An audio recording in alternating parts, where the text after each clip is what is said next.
medyo may parameters talagang defined. And itong impeachment din, ang isa sa mga essence nito ay yung accountability ng mga public officials. Siguro gusto lang natin na malaman at malinaw para dun sa mga hindi nakakaintindi, ano po ba ang accountability? Accountability is answerable to the people. Some high officials, yung iba, hindi pwedeng tanggalin except through impeachment. That's the president, ang vice-presidente, mga justices, ombudsman, and members of constitutional commissions. So, because they cannot be removed through ordinary ways, like the civil service, they have to be removed through impeachment under the Constitution. At Napakahalaga po pala nito dahil hindi pwedeng maging tali ang kamay ng ating mga kababayan or ng state. Kung meron nakikita, at least this is a mechanism. At hindi rin po tali ang ating mga kababayan from joining in the discussion as we've stated earlier. Importante pong makilahok kayo sa discussion. We want to hear you out, and through Twitter, we have a few comments from you. Oo, ito ay galing kay Elaine Ayop. Ipinadala niya ito mula sa... Ayan. Ito yung mga nakikita po natin sa ating TV screens. Itong mga Twitter comments. Babasahin po natin yan maya-maya lamang. Ito ay mula kay Cariza May Recesio. Chief Justice Corona's impeachment trial starts today at 2 p.m. This is it. Hope no walkout again. Ito ang nire-refer niya ito dun sa naunang impeachment trial, no? Ito yung what is interesting, Kathy, pala, yung walkout na naganap during Erap's impeachment happened this very date. Ngayong araw na ito, this January 16. 11 years ago. That's a funny coincidence, but it is an interesting coincidence na ngayong araw naman magbubukas ang impeachment proceedings laban kay Chief Justice Corona. So, nakikita natin, Mark, na marami sa ating mga kababayan ang umaasa rin na matapos ng maayos itong impeachment trial laban kay Chief Justice At ang Corona. sabi ni Geoff Solas, it's Monday and it will be at 2 p.m. Let's observe the impeachment trial against SC Chief Justice Renato Corona from All News. Tama po yan. Karapatan po natin bilang mamamayan na malaman ang katotohanan. It's Monday. Ito ay galing pa rin sa Twitter mula kay Janice Segi. It's Monday and it will be at 2 p.m. My timeline is about the impeachment trial of Chief Justice Corona. I'm praying we all have to finish what we started in a legal way. So ganun din ang kanyang sentimiento tungkol dito. Ang magandang challenge nga din dito na kung paano natin masundan yung proseso ng tama. At ito nga, sabi ni John Paulo Valdez, sabi ko nga, today is a historic day sa politika, showing the impeachment trial of Chief Justice Renato Corona sa Pilipinas. Pero, ang kaibahan nito, kumpara sa ating showing sa ibang telebisyon o sa sine, marami tayong matututunan dito at our democracy can mature because of this process. And Bart, sa puntong ito, nais kong i-introduce ang ating susunod na miyembro. We are joined by House Deputy Speaker Erin Tanyada mula syempre sa prosecution team. Magandang tanghali po sa inyo. Magandang tanghali, Kathy at Panyero, spokesperson of the prosecution team. Spokesperson, sir, you just had your press con at na-cover po namin yung kanina at kayo po ay nananawagan na mag-leave si Chief Justice Corona from his post as Chief Justice. So far, ano nang naging response from him? Well, matagal po namin na pinapanawagan na po yan. Mahigit kumulang 2 linggo na. Pero dahil wala pong binabanggit po si Chief Justice Corona, naniniwala po kami na mananatili po siya sa kanyang pwesto bilang Chief Justice at hindi po siya mag-leave. Bakit po dapat sa tingin nyo mag-leave of absence itong si Chief Justice Corona? Well, sa tingin po namin para wala nang masabi ang taong bayan na ginagamit po yung resources ng Supreme Court para tulungan yung depensa po niya, no? Dapat maging maliwanag po yan. Kung minsan nakikita nga po natin yung mga abogado ng ating Chief Justice nagbibigay ng mga press statements o sa media sa loob po ng compound ng Supreme Court, no? So parang ang nagpapakita po yan na baka meron pong paggamit po ng resources ng Korte Suprema. So yun yung po gusto natin matanggal sa pananaw ng ating mga mamamayan. On one hand, sir, importante nga siguro yun. But on the other hand, siguro maganda din po natin pag-isipan kung paano, how it can be business as usual for the House, for our government, for the judiciary. Sa tingin niyo po ba, kaya po ba ng bansang Pilipinas na maging business as usual even with the impeachment trial? Sa tingin ko, kaya naman po. Nakita po natin kaninang umaga, alas 9, nagbukas ang sesyon ng Senado at may mga tinalakay po nila sila sa kanilang order of business. Sa House po naman, nagsimula po ang session kanina umaga. Nagkaroon po ng mga committee hearings. Ang official opening ng House, alas 4 ng hapon, kung saan tatalakayin rin po yung iba't ibang mga batas, panukalang batas na nakabinbin sa plenaryo ngayon na sa tingin po natin importante po sa ating bansa. Ilang araw na rin po nausapin itong pagkakaroon ng pre-trial conference, and nagsabi na po si Senate President Juan Ponce Enrile na hindi magkakaroon ng pre-trial conference. Ito po ba ay opisyal na ipaalam na po ba sa inyo? Well, merong kailangan linawin dyan, no? Yung hinihingi po ng depensa ay preliminary hearing, no? Yung binabanggit po ni Senate President Enrile ay pre-trial conference, isa po yan, masabi po natin, stage ng isang paglilitis kung saan sinisimplify nila yung mga issues. So yun, una, binanggit po ng spokesperson ng Senado na pwede, pero mukhang nagpalit yata ang isip ng ating Senate President Enrile na wala ng pre-trial conference. Ang balita ko po, baka itanong uli ni Senator Cheese mamaya sa officially sa pagbukas po ng paglilitis, pero hindi po natin alam. So ang pag-uusapan po mamaya after entry of appearance ng bawat panig ng depensa at prosecution, baka meron konting paalala na ibibigay po ng ating Senate President sa dalawang panig. Do's and don'ts, no? Just a reminder para hindi na magkasisihan mamaya. Ang nabanggit, sir, ng depensa, the pre-trial conference or yung preliminary hearing can actually help expedite or ma-abbreviate yung proseso dahil malalaman na yung mga witnesses, yung ebidensya, ma-identify na yung issues. Hindi kagaya nung siguro kay Presidente Estrada na impeachment na merong mga surprise witnesses. Yung prosecution panel po ba, ano ang inyong general strategy? Are you laying down your cards at the beginning of the trial o meron kayong mga hinahanap pa o hahanapin pang ebidensya? Well, sa tingin ko nung panahon ng paglilitis po ni dating Pangulong Estrada, nagkaroon po ng pre-trial conference dahil nung nilabas po yung surprise witness na si Clarissa Ocampo, nagkaroon pa ng debate kung papayagan niya o hindi. At the end of the day, magbibigay ng pasya kung papayagan o hindi ang Senator judges, no? They will ask ano yung relevancy ng testimonya ng surprise witness na yan. Yan ba talaga ay makakatulong sa paglabas po ng katotohanan dito sa issue ito? So nasa kanila po yan. Tama po ang sinabi mo, kung magkakaroon po ng pre-trial conference, at least yung mga hindi na kailangan patunayan, no, yung admissions, stipulations ay pwedeng mangyari para lalong mas mabilis po itong paglilitis po ito. So, gaano katagal po? What time frame are we looking at pag magkakaroon pa po nitong mga pre-trial conference? Well, it depends. Again, this is all hypothetical dahil nag-announce nga po si Senate President Enrile na wala. Ang pre-trial conference will not last more than a day. Right. No? And after that, because you will have to list the documents that you would want to be subpoenaed, the witnesses that you will call for the trial, and of course the facts that need not anymore be disputed, no, in the case. So that once that is done, then I think the presentation of evidence on the part of either party will be easier. Congressman, sino ho ang magiging chief prosecutor from the House? Sino po yung talagang gagawa ng trial? Well, yung chief prosecutor talaga ay yung chairman po ng Committee on Justice ay si Congressman Neil Tupas. Ngayon, aminin po namin, underdogs kami dito. Bakit?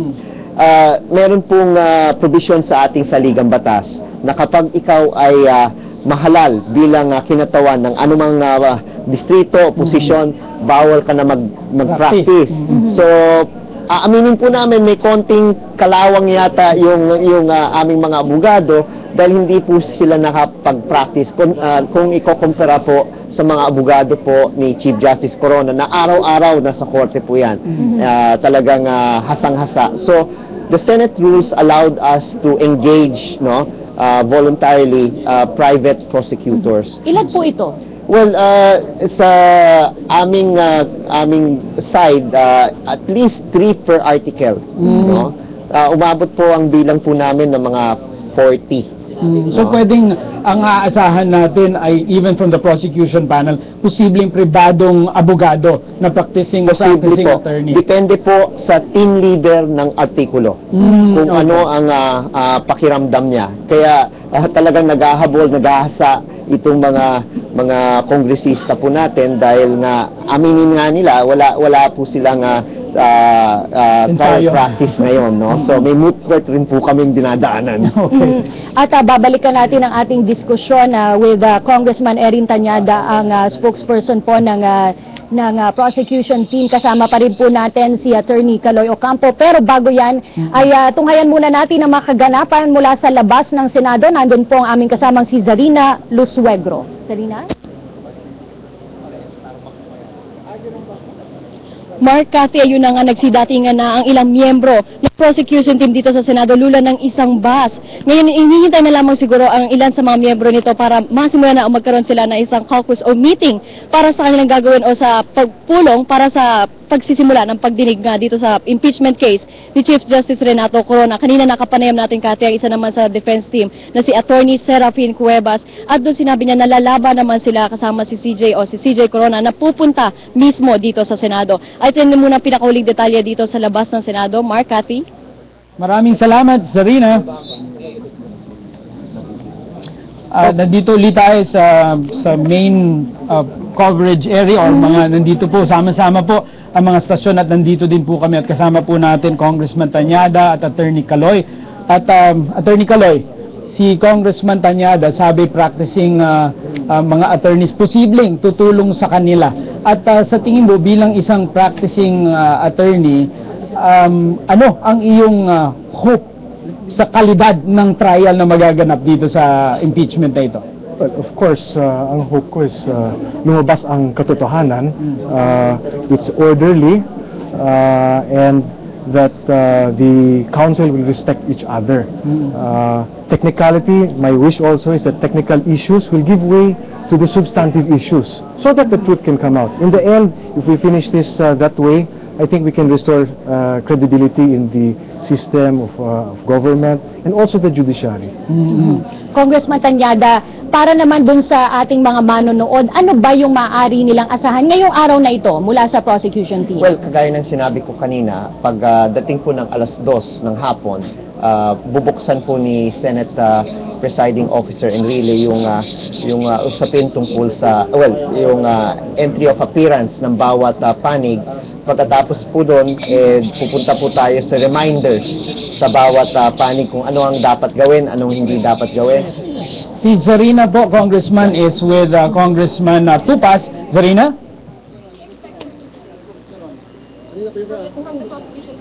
Well, sa prosecution, naghanda kami na mag-umpisa yung trial ngayong araw. So we are hoping na yung technicalities, yung mga motion, we are hoping na ma-resolve yun kaagad-agad para makapag-umpisa naman yung trial. So naghanda kami dun sa opening arguments, at the same time, dun sa unang presentation of evidence. Well, siguro ako, I can say that the prosecution is ready. Mixed feelings lang ngayong araw kasi personally ako parang malungkot siya na okasyon para sa akin dahil kailangan pa tayong humantong dito. Ang tingin ko kung tumutupad lang sa panunumpa ng katungkulan yung matataas nating official, siguro hindi tayo hantong sa ganito. Pero para sa akin, it's just like a duty na kailangan namin gampanan. How are you feeling right now, po? Are you nervous? Are you... Well, actually malungkot ako. Malungkot ako ngayon dahil sa the mere fact na meron tayong ganitong trial, may problema tayo, di ba? Yung problema natin, yung isang tao dun sa na ini-impeach. At parang mabigat man sa kalooban ko, kailangan lang namin gawin ito. Kasi ito yung pinanumpaan rin namin. Na pag merong sigaw yung ating bayan na merong betrayal of public trust, kailangan namin i-prosecute ito sa Senado. Pero kayo unang speaker. Ako yung unang speaker, pero ang mangyayari kasi, meron pa mga preliminary. So, in-expect namin na they will raise some technicalities and we're also prepared to answer. Ang 11 prosecutors kompleto. Kompleto, and we will enter our appearance mamaya. Okay? Thank you. Thank you. Thank you, sir. Thank you. Atin po nga natunghayan ng interview mula kay Congressman Neil Tupas, ang lead prosecutor dito sa impeachment trial. Siya ay nakapanayam ng ating kasamang si Sarina mula doon sa labas ng Senado. Kanina, Kathy, kasama natin si Attorney Caloy and si Congressman Tañada. Maganda at nabigyan tayo ng overview ni Attorney Caloy at yung history ng impeachment, ano ang kanyang inaasahan, at napakaganda din po yung nabanggit ni Congressman Tañada na they're doing their best. And with the help of private practitioners, pinapaganda po nila yung kaso ng impeachment ng laban kay CJ Corona. At sa puto ito, makakasama po natin Dean po ng College of Law ng University of the East, batikang abogado. Siya po ay member na or presidente ng Philippine Association of Law Schools, Dean Amado Valdez. Magandang hapon po, Dean. Magandang hapon, Attorney Mark. Magandang hapon, Kat. Magandang hapon sa lahat ng mga nanonood sa ating ngayon.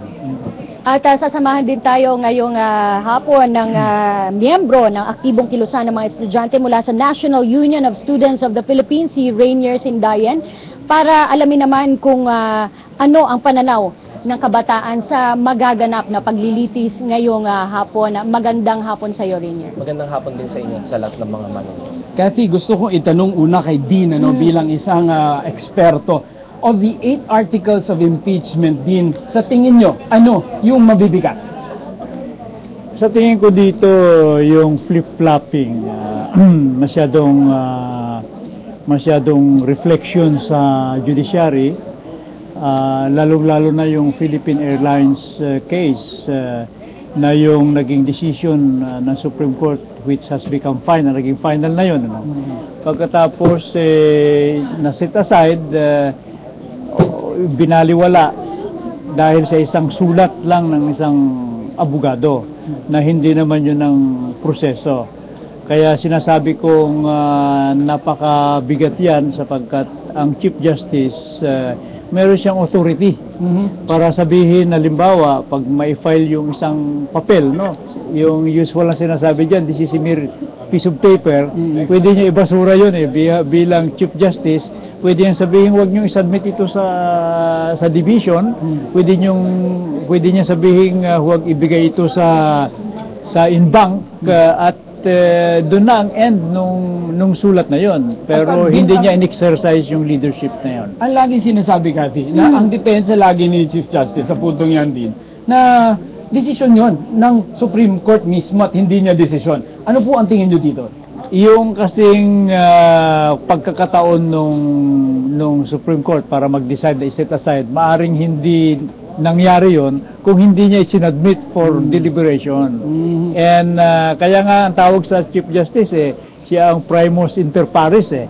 Meron siyang karapatan, lalong-lalo na kung ito'y wala sa procedure at ito naman mere sulat, alam naman ng lahat ng abogado na hindi mo pwedeng gawin yan. At marami ng mga instances, hindi pa sa iba't ibang cases, na pag hindi nagdadaan sa procedure, hindi na isang tibi na, hindi binibigyan ng due course ng Supreme Court. Pero despite of that, nagkaroon pa rin ng deliberation at sinatas na yung decision. Dean Valdez, bihira pong nalalagay sa scrutiny o sa limelight itong mga miyembro ng hudikatura. Ano po sa palagay nyo ang dahilan nito? Ang ibig sabihin, bihirang Nalalagay po sa scrutiny itong kailan lang po na ilantad itong mga anomalya umano? Sapagkat in effect, yung Supreme Court kasi pag nag-decide ng Supreme Court, yun ang final no? Wala nang ibang makakapag-decide niyan because that's the court of last resort. Kaya nga masyadong kini-question yung pagbubukas ng isang final decision at walang motion kundi sulat lang. Kaya hindi nakaligtas sa pagsusuri ng taong bayan yung decision na yun ng Supreme Court. Kasi gusto ko itanong kay Rainier, no, Astin Sindayan, siya po ay ang taga National Union of Students in the Philippines. Rainier, sa tingin niyo, maganda sa demokrasya natin ang nangyayari ngayon? Tingin namin, bahagi to, part and parcel siya ng democratic process. At pinapakita niya na may pananagutan yung mga opisyal ng pamahalaan natin. Siguro para susugan yung sinabi ni Dean, mahalaga to kasi sinabi dun sa mga decisions ni CJ Corona, makita talaga natin yung pag-ayon niya o pagtulong pa nga niya kay Gloria Macapagal Arroyo. Sa tingin niyo ba, mukhang meron na kayong na-form na konklusyon dito, or are you still willing to accept a decision na posibleng walang kasalanan si CJ Corona? Kami naman po, ang attitude namin dito, wait and see. Pero para sa amin, malinaw yung pagsusuri kung bakit to nangyayari. Kasi isang mahigpit na power struggle sa pagitan ni CJ Corona, ni Aquino, and even Gloria Macapagal Arroyo. Mas doon namin siya tinitignan at binabantayan. Kasi in the end, saan dito makikinabang yung taong bayan? And yung NUSP, no, ito yung samahan ninyo, Rainier. Ano ba itong NUSP? Ang National Union of Students of the Philippines po ay isang national alliance ng more than 600 student councils nationwide. So kaya namin tinatawag ang sarili naming National Union of Students dahil ang mga members po namin, student councils and governments. Speaking of organizations, positions, Kathy, ang IBP Dean, medyo malinaw or medyo naging vocal sila sa kanilang posisyon. Kayo po, presidente naman ng Association of Law Schools. Ano ang naging kwentuhan nyo among law deans? Alam nyo, tinalakay din ho namin yan, yung mga law deans. In fact, noong December 22, nagkaroon kami ng pagpupulong. At nag-decide kami na hindi mag-issue ng public statement sapagkat divided din yung members namin. At ang naging decision namin ay kumonsulta na lang sa bawat constituency namin sa mga colleges of laws para ipaalam sa kanila kung ano itong prosesong ito, ipakita yung pros and cons, and let the students and the people decide kung dapat bang alisin si Corona o dapat manatili bilang Chief Justice. Dean Valdez, kanina po ay nagbasa kami ng ilan sa mga komento ng ating mga viewers mula sa Twitter and Facebook. And ilan po sa kanila ang nagsabi na they are hoping na matapos ng maayos itong impeachment trial at walang walkout na maganap. Kagaya po nung nangyari nung impeachment trial ni dating Pangulong Estrada. Ano po ba ang kahalagahan ng pagtatapos nitong buong proseso ng impeachment? Importante ho ito sapagkat this is the working of a democratic process. Ito ho kasing impeachment proceedings nakalagay sa Constitution, at kung nakataya yung posisyon ni Chief Justice Corona, kailangan bigyan din siya ng pagkakataon para i-depensa ang sarili niya. But on the other hand naman, kailangan isiwalat ng mga prosecutors kung bakit nila ini-impeach ito, bakit gusto nilang maalis ito, para maintindihan ng taong bayan kung ano ang problema sa judiciary. In the end, I think ito'y tinatawag na cleansing process.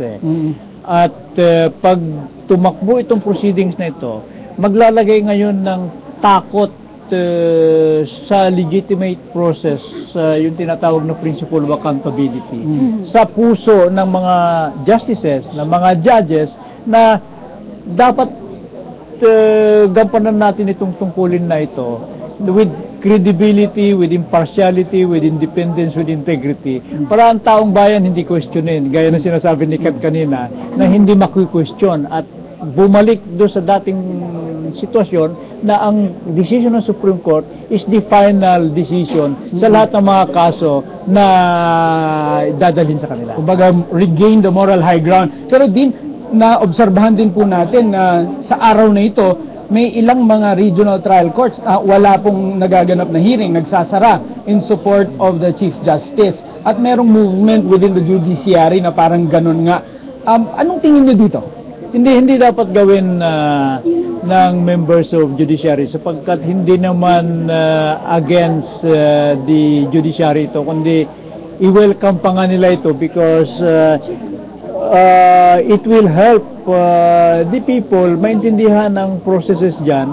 At kung mapatunayan ni Chief Justice na wala siyang kasalanan dito, then it will strengthen the judiciary. Kung mapatunayan naman may kasalanan siya, it will also strengthen the judiciary sapagkat magkakaroon na nga gaya sinasabi ko ng tinatawag na fear on the part of the magistrates na magkakaroon sila na accountability at hindi natatapos yung pagdi-decide nila, kundi yung pagdi-decide nila dapat beyond reproach, ika nga.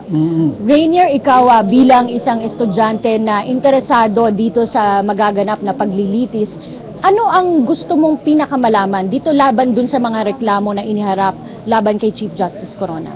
Siguro pinaka-interesado kami dun sa patunayan talaga o mapalabas yung katotohanan dun sa bahagi na halimbawa yung mga desisyon kung saan umayon si CJ Corona, halimbawa dun sa pag-i-issue ng TRO on the watchlist order against former President Gloria Macapagal Arroyo. And on the other hand, interesado din kaming makita paano kaya magpi-play out yung nakita nating pagtutulungan ni Corona at ni Arroyo. Okay, Rainier, merong excitement sa media, no? Everyone's covering this. Radio, TV, nandiyan po, news na rin po. Mukhang everyone's focused and listening. Alam niyo, nabanggit natin ng ibang mga writers na meron na tayong people power mentality. Parang we can't seem to solve things the right way or the proper procedure. Sa tingin mo ba makakatulong ito na para mag-mature yung ating mga kababayan na parang gusto na lang rally ng rally para baguhin yung sistema? Siguro isa itong nakita namin sa bahagi namin sa NUSP, maganda yung mga ganitong pag-highlight ng mga ganitong kaganapan, una yun, na nagkakaroon ng democratic process, ika nga. Pero tingin ko hindi naman siya dapat ihiwalay doon sa mga mass protests na nagaganap. Halimbawa, following the walkout exactly a few years back, kung saan naganap yung sinasabi nga nating EDSA 2, ganyan. Nakita natin kung tunay na democratic process siya, hindi lang siya banggaan sa pagitan ng institutions Kung hindi, challenge din to sa mga tao na sila mismo mag-participate in every way they can. Halimbawa sa amin, bilang mga estudyante, we are attempting or we're monitoring this impeachment proceedings. Meron kaming mga live streaming sa mga campuses, may forum, may discussions, at iba't iba pang activities. At hindi natin sinasarhan na kahit mass demonstrations. That's good. And malaki rin bahagi nitong pagko-cover o pagtutok ng taong bayan dito sa paglilitis ay ang social media. Ikaw bilang kabataan, anong masasabi mo sa role ng social media sa ganitong pagkakataon? Actually, naging isang malaking subversive force nga yung social media. Why do I say subversive? Kasi isa siyang alternative venue na sa isang banda, nauungusan pa nga kapag minsan ang mainstream media. Dito lalo na sa amin, sa bahagi ng kabataan at estudyante, active na active dito yung mga kabataan. At kaya nga po yung binuo naming alliance na impeachment monitor, #iMonitor siya kasi mas active din talaga siya online.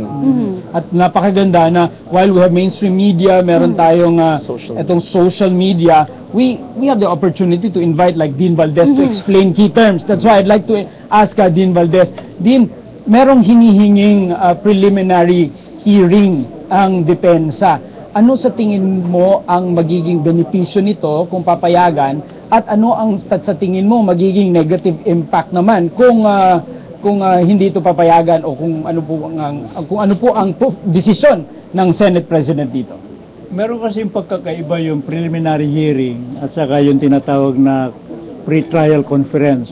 Kasi yung pre-trial conference, pwede nilang pag-usapan yung gaya na sinasabi kanina ni Congressman Angara, na ilista yung mga witnesses, ano ba yung talagang issues dyan, ano ba ini-expect na mangyayari sa proceedings.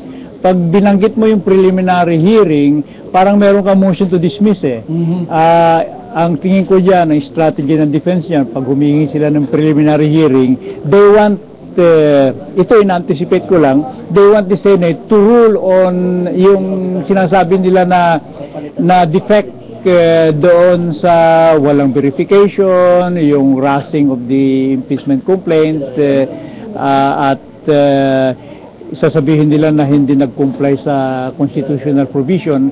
Kasi doon sa ordinary, sa rules of court, pag meron kang inakalang motion, na grounds for motion to dismiss, you ask for a preliminary hearing on the grounds of the motion to dismiss para hindi na umabot pa doon sa hearing. Matatapos na yung hindi na umabot sa hearing sapagkat kung meron kang basis na ma-dismiss yung kaso, i-dismiss na yan.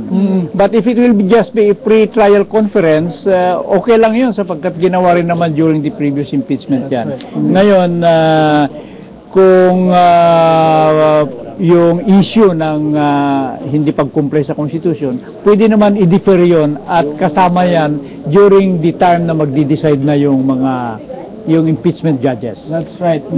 Din, nagkaroon ng complaints din yung depensa on how the impeachment was handled by the lower house. Ano po ang view nyo regarding this? Well, yung ginawa ng House was first, tignan mo yung entire situation nung i-file nila yun at yung mga experiences natin sa impeachment, gaya nung sa impeachment kay dating ombudsman Presidenta Gutierrez. Meron kasi mga strategies dyan na pupunta sa Supreme Court para magkaroon ng restraining order o kaya mag-file ng friendly kunwari impeachment complaint para ma-prevent yung pagpa-file ng tunay at more serious complaint dahil meron ng 1-year ban, ano. So palagay ko yun ang hinabol ng nagkaroon ng anticipatory strategy yung House of Representatives. After all, ang requirement lang naman ng Constitution, meron kang 1/3 of the entire membership ng House, pwede mo nang ipasok sa Senado yung resolution impeaching yung impeachable official, gaya nito kay Chief Justice Corona nga. Medyo mabibigat itong mga statements na to. Siguro for a youth ng ating bansa, sa tingin mo ba rin ang ating mga kabataan, are they interested in this or is your kind few? Siguro less interested, pero mas sa isang banda dahil nga nagfo-focus masyado halimbawa ang mainstream media sa procedure, nako-confuse, pero hindi natin matatanggal naman na interesado dahil apparently kahit Chief Justice pala, may pananagutan pa rin. So, dun nagbabank yung NUSP at yung iMonitor na interesado silang malaman what are the implications of this case. At doon din tayo nag-hinge, kaya naman tayo naglulunsad ng mga fora, discussions. Nationwide ito. May mga fora kayo nationwide. Opo. In fact, yung guest natin kanina, si Dino, katie up namin yung ALSP with our nationwide roundtable discussions with law students as well as non-law students. Napakaganda. And dito sa mga diskusyon na ito, what are the things that you have come up with? Actually, hindi pa namin nasa-start lahat-lahat ng discussions.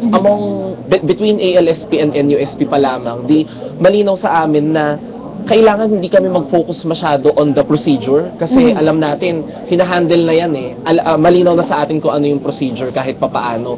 Mas dinidiinan namin dito what may be the implications of this case. Halimbawa, yun nga, paano pinakikita ng prosecution yung clear link between Corona and GMA. Paano papatunayan kaya ni Corona na anti-Arroyo, na hindi siya related kay Arroyo at all? O mapoprotektahan ba natin with the impeachment of Corona, maaapektuhan kaya yung mga previous decisions, halimbawa, the Hacienda Luisita case? Nabanggit ni Rain din na yung mga kabataan ngayon active sa social media, at mga kababayan natin tumututok din sa media. Although merong mga argumento din na sub judice nga at bawal pag-usapan yung kaso habang nililitis. Sa tingin nyo, ano ang dapat interpretasyon dun sa rule on sub judice at ano ang pwedeng gawing statements ng magkabilang panig? Yung sub judice, kung strictly enforced yan doon sa mga regular courts, pwede yan Pero this is also a political proceedings At ang mga senador ay tatanawin nila kung anong sentimento ng taong bayan. So, paano ka magkakaroon ng tinatawag na informed opinion at makakapagbigay ng accurate expression nung kanilang sentiments kung hindi pag-uusapan. And these are 23 senators kasi kulang na isa, no? Palagay ko naman mas advantageous pa nga on the part of the respondents sapagkat you have to get 16 to convince napakahirap mong kunin yung 16 yan kaya pag pigilan yung sub judice baka lalong hindi magiging maganda ang magpapasya ng taong bayan dyan which will be taken into consideration by the senators. Isa sa mga senators, Kat, nagsulat ng isang opinion na sabi niya na dapat hindi ma-impluensyahan ng tagalabas ng mga opinion writers or yung mga nananawagan ng a certain position ang ating mga senator judges. How confident are you, Dean, na itong ating mga batch ng senador ngayon have the necessary training and wisdom to decide on this case the best way possible? Alam ko minsan, pag there's a challenge, magra-rise up sila to the occasion, ika nga And palagay ko, the last person na dapat mag-object dyan kung sakali yung Chief Justice. Sapagkat, even at this point, meron siyang handicap His handicap is the fact na yung nag-appoint sa kanya is perceived not to be a legitimate president. So if you're not a legitimate president, in fact, wala kang karapatan na mag-appoint. Although we know na siya naman ang de facto president. But still, questionable pa rin yung pag-appoint niya for a position as high as the Chief Justice of the Supreme Court. Pangalawang isang baggage ni Chief Justice Corona is yung kanyang appointment is midnight appointment. Whether we like it or not, ang appointment niya ay within the midnight ban. Kaya this is an opportunity at ito ang nasa isip din ng mga taong bayan, ng mga senador na ito na pagkakataon namin na tignan kung karapat dapat ba itong in-appoint ng isang president who is not legitimate at i-time na hindi naman dapat niya tinanggap halimbawa sapagkat it's a violation ng Constitution, although sinabi ng Supreme Court na hindi violation of the Constitution. Pero alam naman natin na yung decision ng Supreme Court was a decision para sa kasaba nila doon sa Supreme Court itself. Dean Valdez, isa po dun sa tatlong grounds for impeachment dito kay Chief Justice Corona, itong betrayal of public trust. At ayon po sa aking research ay wala daw po itong definition sa 1987 Constitution. Ano nga po ba itong betrayal of public trust? In fact, doon sa isang decision ng Supreme Court, ayaw nilang i-define yung betrayal of public trust. Yung isang kaso nung Francisco case, ayaw nilang i-define ng betrayal of public trust. Sapagkat hindi mo pwede i-fix. Iba yung trust mo sa isang janitor, sa isang supervisor. Iba ang trust mo sa isang sakristan, sa isang pare. Halimbawa, kung yung sakristan ay gumawa ng acts of lasciviousness,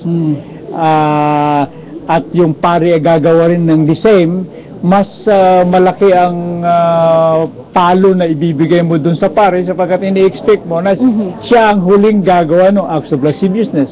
So, pag Chief Justice ka, mas malaki ang hinahanap sa'yo na trust.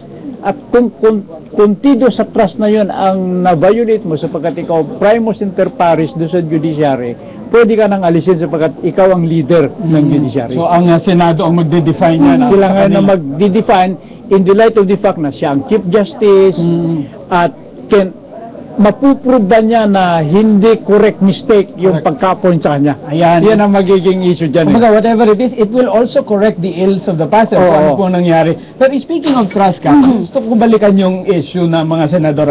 Kay Rain, yung decision nito will also hinge on yung kredibilidad ng mga senador. Kung paano sila boboto at kung paano nga nila ipapaliwanag ang kanilang boto. Sa mga kabataan ba or at least sa grupo ninyo, nagtitiwala po ba kayo sa mga senador? Sa bahagi ng mga student council, in fact, ang biroan nga, itong mga judges, itong mga senator judges na ito would decide based on their political perspective for the next year. At sinagot namin yun sa bahagi ng mga officers ng union. Sabi namin, we should take this as an advantage for the people. Bakit? Kasi nagkakaroon ng mas malaking avenue for intervention yung mamamayan. Kaya nga actually kami sinusuportahan namin yung paparaming mga protest actions at iba't iba pang activities para i-pressure yung mga judges. At dito, sinasabi natin hindi disadvantage ang pagiging apektado ng public opinion. Kailangan maging decisive yung public opinion to advance the interest of the people.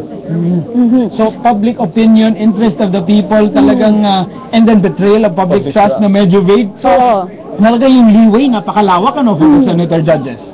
Gusto ko lang tanungin si Dina, ano po yung reaksyon nyo doon sa nabanggit ni Rainier na ang perception po ng kabataan, ng mga nakakausap niya, ay ang desisyon po ng mga senator judges ay mababase sa kanilang political affiliations and yung dahil po next year ay election year na. So yung kanila pong mga target para sa susunod na isang factor din sapagkat kung didinggin mo ang collective wisdom ng taong bayan, hindi ka maaari magkamali.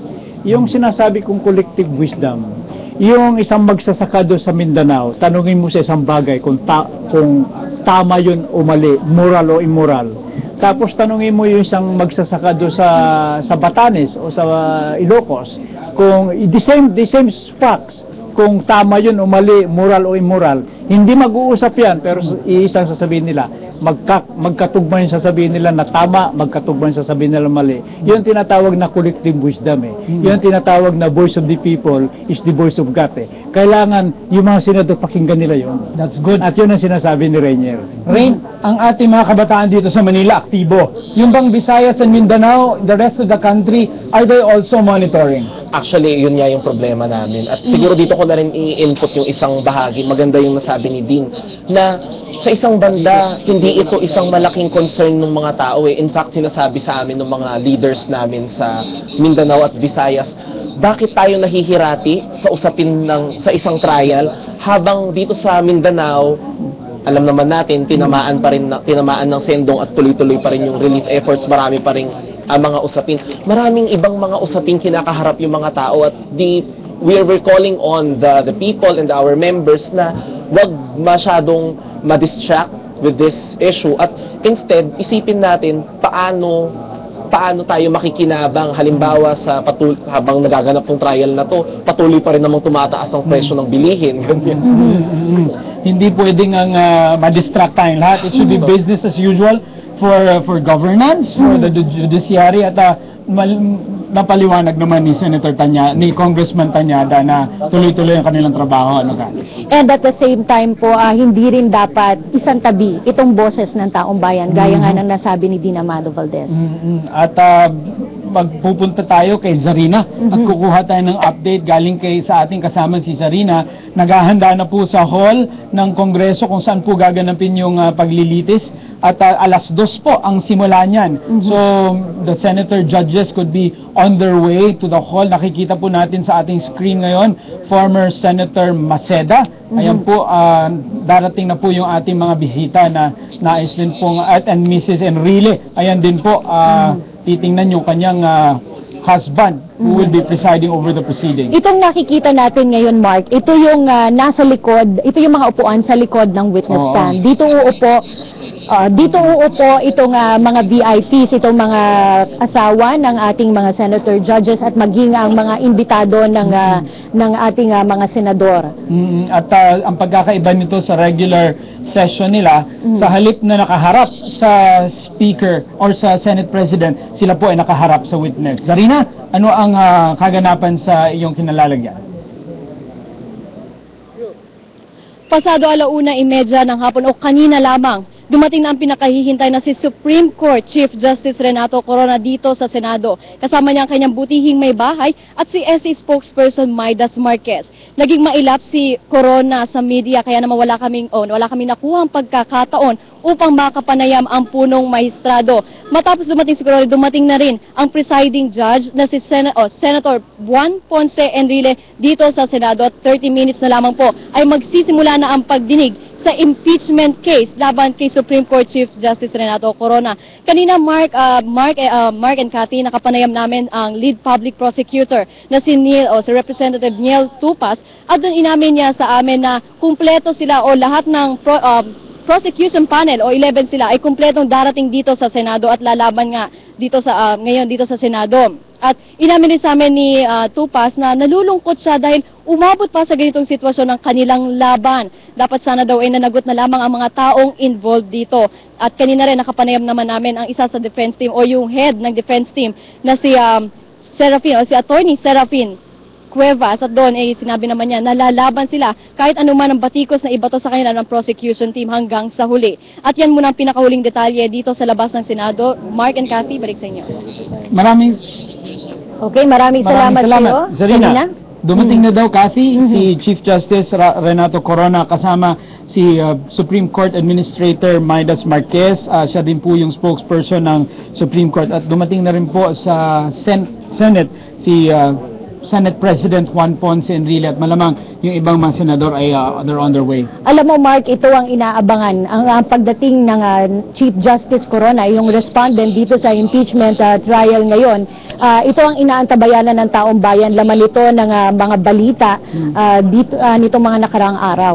Okay, ayun, nakikita natin sa ating screen ngayon, Cathy, ang session hall ng Senado na syempre binago ang kanyang latag para po to make way for this impeachment proceedings. Ayan po ang ating mga kasama sa press. Sa loob po ng session hall mismo, mga photographers and cameramen lamang, hindi po pwedeng mag-interview dyan. Naglaan po ang Senado ng ibang lugar kung nasaan po kami, at meron din pong media room kung saan po magaganap yung mga press conferences ng mga kalahok dito sa impeachment trial. At Mark, 175 lang ang maaaring manood dito sa impeachment trial araw-araw. At pinagbabawalan rin ng Senate Sergeant at Arms ang pagdadala ng mga laptops, mga iPads at mga cellphones dito sa loob habang nagaganap ang impeachment trial. Right. At yung ating Senado ay maayos ang kanilang pamamalakad dito sa impeachment proceedings, and we're hoping that it can spill over to the actual trial para po mabilis at malinaw po ang paglabas ng katotohanan. Magbabalik po kami, dyan lamang po kayo.